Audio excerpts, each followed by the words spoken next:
नमस्कारम। तो बच्चों, हम स्टार्ट करते हैं हिस्ट्री का चौथा लेसन, इंडस्ट्रियलाइजेशन एरा। इस वाले चैप्टर में इस बारे में बताया गया है कि जो इंडस्ट्रीज आज हम देखते हैं, चारों तरफ बड़ी बड़ी कंपनियां खुली हुई, इंडस्ट्रीज खुली हुई है। इसकी स्टार्टिंग कहाँ से कैसे हुई और कैसे धीरे धीरे बढ़ना शुरू हुई, इस चीज़ के बारे में इस लेसन में हमको एक्सप्लेन किया है। तो ठीक है, समझ के देखते हैं हम। सबसे पहले बात करें इंडस्ट्रियलाइजेशन की। इंडस्ट्रीज इंडस्ट्रीज का मतलब क्या होता है? वह जगह है जहाँ पर कोई नया प्रोडक्ट तैयार किया जा रहा है, नया प्रोडक्ट को प्रोसेसिंग करके नया कुछ नया बनाया जा रहा है। इंडस्ट्री में ये तो काम होता है। लेकिन इसमें एक चीज और दी गई है जो फर्स्ट में, before industrialisation manufacturing was done from home. तो जब ये कंपनियां या फैक्ट्रीज वगैरह खुलना स्टार्ट नहीं हुई थी, उससे पहले काम कहाँ कैसे करते थे? घरों में होता था। जैसे कि जो हम देखते हैं ना, तो छोटे लेवल पर जो काम होते थे कपड़े बनाने का या और कुछ कोई चीज बनाने का, तो घरों से होता था, which is known as early industrialisation. और इसको किस नाम से जानते हैं? अर्ली इंडस्ट्रियलाइजेशन के नाम से। The term oriental. अब ओरिएंटल, ये ओरिएंट के जो ईस्ट में ये जो मेडिटेरियन सी के ईस्ट में जो भी देश, जो उनके हम एंशियंट कल्चर, जो एक पूरे डेवलप्ड कल्चर थे, तो उनको ओरिएंट कहा जाता था। तो अंग्रेज जब भारत में आए तो भारत से जुड़ी चीज़ों को ओरिएंट कहते थे। तो ये ओरिएंट शब्द यहीं से है। थर्ड हम देखें, गिल्ड, है ना, गिल्ड्स। ये गिल्ड्स ये आएगा। गिल्ड्स क्या था यहाँ पे? ये ग्रुप होते थे गिल्ड्स। तो गिल्ड्स आर्टिशियंस जो होते थे, कारीगर वगैरह, उनके ग्रुप हुआ करते थे जिन्होंने शहरों के मार्केटों पर कब्जा कर रखा था। और शहरों में इनकी इनके रूल्स रेगुलेशन चलते थे। कोई और नया आएगा तो उसको इन्हीं के हिसाब से काम करना पड़ेगा। ये सारी चीजें थी। तो अब यहाँ पर ये चीजें होती थी। आगे देखें, स्टेपलर। कौन होता था stapler? A person who shores out good fibre for making. तो कुछ धागे बनाने के लिए जो बिल्कुल छांट के रखता था ऊन वगैरह को या रुई वगैरह को, कॉटन वगैरह को, उसको हम स्टेपलर कहते थे।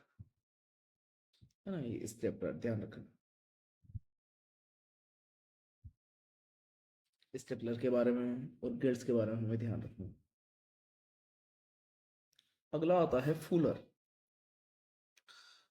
फूलर, a person who does the work of folding the finished cloth. अब कपड़ा बनने के बाद उसको धीरे धीरे फोल्ड करके रखना, ये काम फूलर करते थे।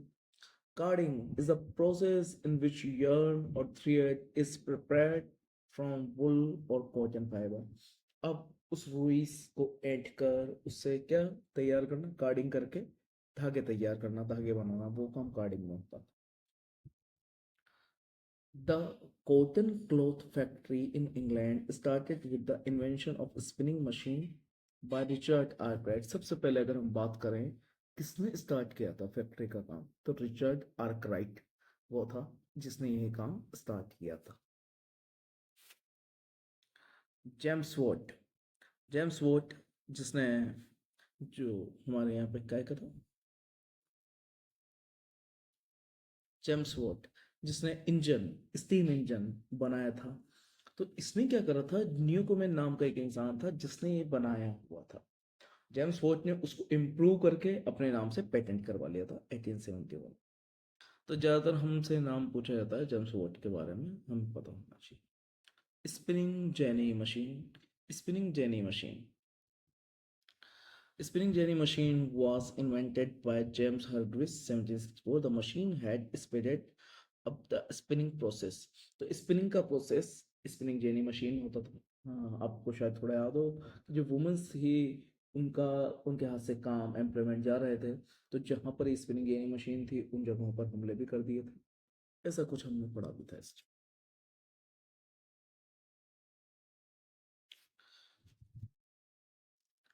European companies increased their power through monopoly and kept the old port of Surat and Hooghly. European companies ने राजा महाराजाओं से ये मोनोपोली वाला सिस्टम ले लिया ताकि पूरी जगह पर इनका कब्जा हो जाए और इनके हिसाब से चीज़ें चले।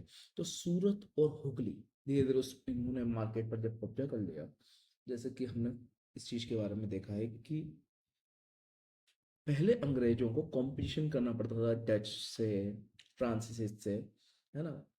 तो वो पूरी तरीके से अच्छा कपड़ा नहीं खरीद पाते थे कंपटीशन के चक्कर में। तो उन्होंने क्या करा, धीरे धीरे पहले पूरा कब्जा कर लिया।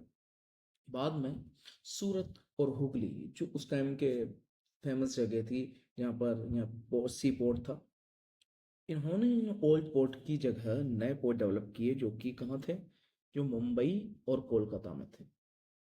जो कि कहाँ थे, मुंबई और कोलकाता, है ना। इस इन सी पोर्ट्स को हम देख भी लेते हैं कहाँ पर क्या क्या है इस पर। हाँ, तो हम इसे देखें।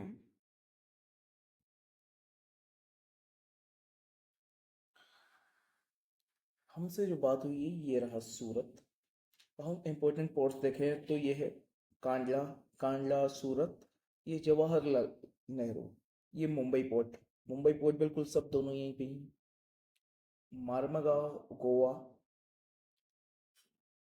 मंगलुरु न्यू मंगलोर, कोची केरल, लेगुन, है ना, लेगुन सी पोर्ट है। तुतिकोरिन चेन्नई। आगे देखें हम तो अब हम आंध्र प्रदेश में देखें। आंध्र प्रदेश में विशाखापट्टनम इंपॉर्टेंट है। पारादीप ओडिशा। वेस्ट बंगाल में हल्दिया, और हल्दिया के ऊपर ही हमको यहाँ पर मिलता है, क्या मिलता है, हमको मिलता है कोलकाता। तो ये सारे इंपॉर्टेंट पोर्ट्स हैं, ये आप ध्यान रखना। अब हम देखें फिर ईस्ट इंडिया कंपनी ने अपने काम को ज़्यादा बेटर करने के लिए कुछ लोगों को अपॉइंट किया जो कि ये वीवर्स से चीज़ें खरीदते थे, उनको पैसे देते थे ना, ये सारे काम करते थे। तो इन सब पे ध्यान रखने के लिए जिस इंसान को यहाँ पे इन्होंने लगाया उसको कहते थे गुमाश्ता। इन गुमाश्ता के कारण बहुत सारी प्रॉब्लम्स भी हो गई थी वीवर्स को, और वीवर्स ने इसका प्रोटेस्ट भी किया था। तो वीवर्स को क्या क्या प्रॉब्लम हुई थी उसके बारे में एक बार आप डिटेल से जरूर देखें, अपने नोट्स में एक बार ध्यान से देखें इस चीज़ को। आगे देखें हम फर्स्ट टेक्सटाइल, है ना, कपड़े बनाने की पहली मिल, फर्स्ट टेक्सटाइल मिल मुंबई में 1854 में लगी।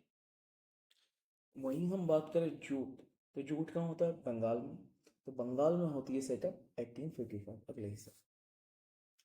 The industrialist too was Dwarkanath Tagore, इसे हटाओ भाई।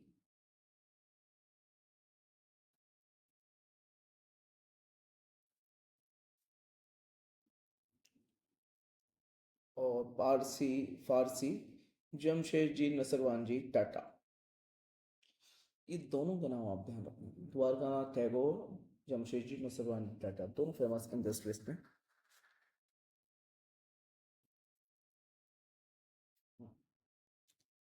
In 1912, Jamshedji Tata established an iron and steel plant in Jamshedpur. Jamshedpur में इन्होंने यहाँ प्लांट लगाया था 1912 में जमशेदजी ने। A part of this Marwari businessman, एक मारवाड़ी बिजनेसमैन भी थे, हुकुमचंद। हुकुमचंद ने कोलकाता में 1970 में फर्स्ट जूट मिल लगाई थी। अब यहाँ पे कंफ्यूजन क्रिएट हो सकता है कि और फर्स्ट जूट मिल तो फिर वहाँ बंगाल में भी तो लगी थी। तो ध्यान दीजिए, वो बंगाल की बात करें पूरी, यहाँ पर कोलकाता, दोनों चीज़ों में अंतर है, ध्यान रखें। अगला देखें, raw cotton, wheat, indigo, opium were exported from India to the foreign country. हमारे देश से फॉरेन में cotton, wheat, indigo, opium, opium अफीम, इन चीज़ों को भेजा जाता था। एक व्यक्ति था जोबर, JOBER आएगा इसमें, जो बर, Jober, the person who helped the villagers in getting work and also arranged for their stay in the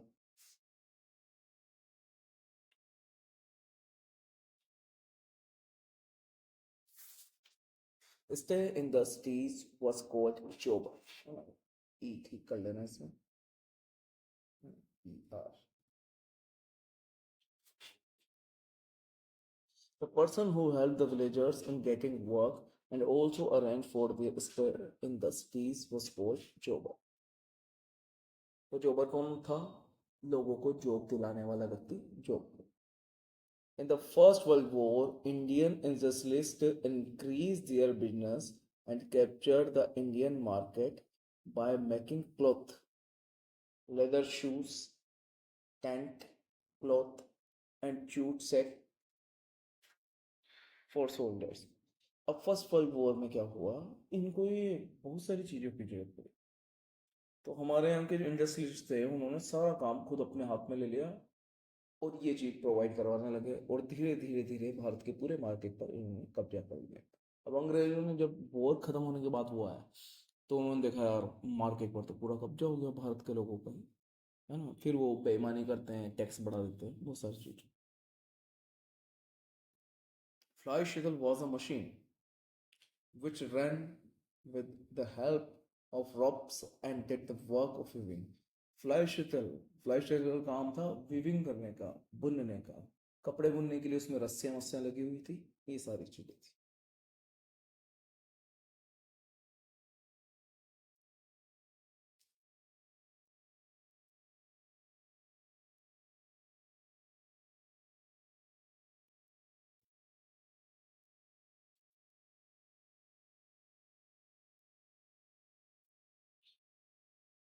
Even after the rise of factories, there was no effect of the demand of some industries. हाँ, इतनी बड़ी बड़ी इंडस्ट्रियां खुलने के बाद भी कुछ इंडस्ट्रियां, कुछ वर्क ऐसे थे जिनके ऊपर कोई इफेक्ट ही नहीं पड़ा। बनारसी साड़ी बिकती थी, बिकती है, बिकती रहेगी, क्योंकि खुद में क्वालिटी रखते थे ना। जो इंसान खुद में क्वालिटी रखता है उसका कोई कुछ नहीं बिगाड़ सकता। मद्रास पल्प मतलब वो मद्रास में जो लुंगियाँ मिलती है वो। An attempt was made to business by influencing people thinking through advertisement. Advertisement क्या काम करते हैं? लोगों की थिंकिंग को चेंज करने का, इफेक्ट करने का, ताकि लोग उनके प्रोडक्ट खरीदें। लेवल, लेवल क्या होता है? The level give the name and address of the company and the quality of product. किसी भी लेवल से हमें क्या पता पड़ता है? लेवल से हमें पता पड़ता है क्वालिटी एंड प्रोडक्ट उस चीज का।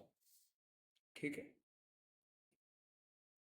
तो ये हमारा फोर्थ चैप्टर था हिस्ट्री का।